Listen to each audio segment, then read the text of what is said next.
আসসালামু আলাইকুম। শুক্রবার হচ্ছে প্রবাসীদের কাছে একটি ঈদের দিনের মতন। তাই প্রতি শুক্রবারের মতো আমরা আজ বন্ধু-বান্ধব মিলে নামাজের উদ্দেশ্যে বেরিয়ে গেলাম।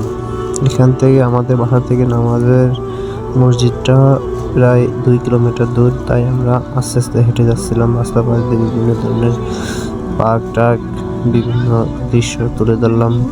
আস্তে আস্তে হাঁটতেছিলাম আর বিভিন্ন কিছু ছবি-টবি তুললাম। তোলার পর যাচ্ছি মসজিদের দিকে। মসজিদ ওই যে দেখা যাচ্ছিল।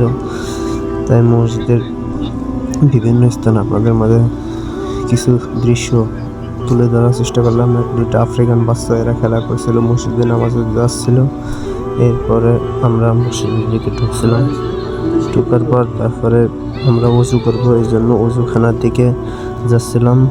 ওযুখানার দিকে যাই আমরা ওযু করলাম।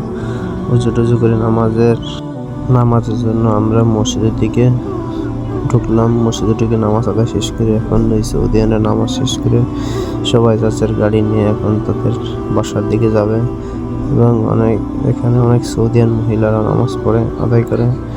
পুরুষরা এক সাইডে করেন, মহিলারা এক সাইডে নামাজ পড়ে। এই মসজিদের নাম হচ্ছে আসকান মসজিদ। আপনারা সবাই জাম্মান থাকলে মসজিদে আসবেন এবং আপনাদের কাছে ভিডিওটি ভালো লাগলে শেয়ার করে দেবেন। আল্লাহ হাফেজ।